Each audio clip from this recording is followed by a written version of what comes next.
अच्छा दिखना, फोटो खींच के मुस्कुराना और फिर चूना लगाना, बाकी सब छोड़ दे विपक्ष। हमको ये बतला दे कि तुम्हारा नेता कौन है। कांग्रेस का जो कर्नाटका में हाल चल रहा है, तो दिल्ली में हगिंग, केरला में बेगिंग, कर्नाटका में थगिंग। उन्होंने पहली बार मुस्लिम लीग का अपना झंडा छुपाया। यहाँ पर फ्लैग छुपाओ, उत्तर भारत में जाके मंदिर मंदिर हो आओ, ये कांग्रेस की स्ट्रैटेजी। हिंदुस्तान को पहले भी लोग धमकी दे चुके हैं, वो नहीं टिक पाए हिंदुस्तान के सामने, तुम क्या चीज हो। जब भारतीय जनता पार्टी का एक कर्मठ कार्यकर्ता हर्ष और उल्लास के साथ कहता है अब की बार, तो जनता जनार्दन से ही आवाज उठती है अब की बार। ये विशेष रूप से इंडी अलायंस के उन नेताओं को आपका मुंहतोड़ जवाब है जिन लोगों ने ये दुस्साहस किया और कहा कि मोदी तो अकेला है, न घर है, न परिवार है। आप जैसे नागरिक ही मोदी का परिवार है, मोदी की ताकत है, मोदी की प्रेरणा है। हमारे बड़ों ने लाइसेंस का राज देखा, हमारे बड़ों ने ऐसा कालखंड भी देखा जब अगर फोन चाहिए या सिलेंडर तो किसी नेता का परिचय होना जरूरी था।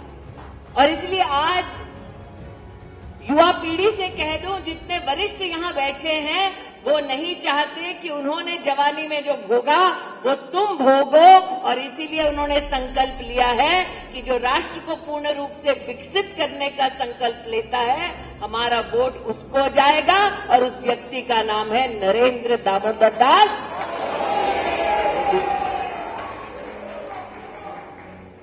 हम मांग कर बैठे थे,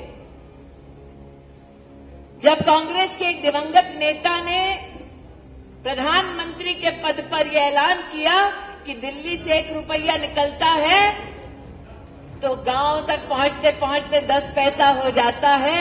बड़ों ने ये विष पी लिया था, ये मान लिया था कि अगर कांग्रेस पार्टी प्रधानमंत्री के पद पर ये स्वीकार करती है कि 90 पैसे खाने वाले कांग्रेस के ही नेता हैं, फिर नरेंद्र मोदी प्रधान सेवक बने और उन्होंने संकल्प लिया कि भारत की तिजोरी से रुपया अगर निकला तो गरीब के खाते तक पूरा का पूरा रुपया जाएगा। और इसलिए देश के इतिहास में जो कभी ना हुआ वो मोदी ने कर दिखाया, और 40 करोड़ से ज्यादा हिंदुस्तानियों का जीवन में पहली बार बैंक आकर्षित रखें। सास बहू का सीरियल जिंदगी की असलियत से कोसों दूर है। जो जिंदगी की असलियत को समझे और गंभीर रूप में राजनीतिक कार्यक्रम में भाग ले, उसी महिला का सामाजिक और राजनीतिक जीवन आगे चलकर सफल है। फोटो खींच खींच के, मुस्कुरा मुस्कुरा के गांधी खानदान ने ऐसे ही लूटा है देश को। अच्छा दिखना, फोटो खींच के मुस्कुराना और फिर चूना लगाना। इस बार कांग्रेस पार्टी के नामांकन में एक अलग छवि दिखी। उन्होंने पहली बार मुस्लिम लीग का अपना झंडा छुपाया।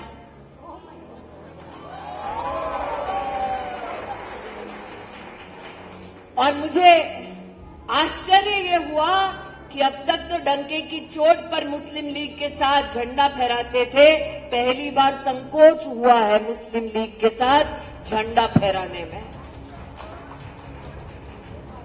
फिर मैंने सोचा ऐसा क्यों किया होगा। फिर ध्यान आया उत्तर भारत में चुनाव बाकी है, यहां पर फ्लैग छुपाओ, उत्तर भारत में जाके मंदिर मंदिर हो आओ, ये कांग्रेस की स्ट्रैटेजी है। क्या आप सोच सकते हैं कि वायनाड में कांग्रेस का प्रत्याशी बैंड आतंकवादी संगठन के नेताओं के समर्थन से चुनाव लड़ रहा है? और ये बहुत गंभीर बात है। आतंकवादी संगठन के राजनीतिक नेताओं ने ऐलान कर दिया केरल में कि वो कांग्रेस पार्टी का समर्थन कर रहे हैं। कांग्रेस पार्टी ने उनका समर्थन स्वीकार कर लिया है, उनका समर्थन का बहिष्कार राहुल गांधी ने अब तक नहीं किया है।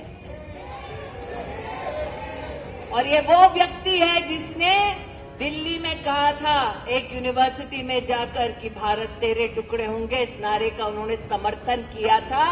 दुस्साहस देखिए कि अपना चुनाव लड़ने के लिए, अपना चुनाव जीतने के लिए अब आतंकवादी संगठन का भी वो समर्थन ले सकते हैं। इसलिए चुनाव को गंभीरता से लें। आपका एक एक वोट उनको मुंहतोड़ जवाब होगा।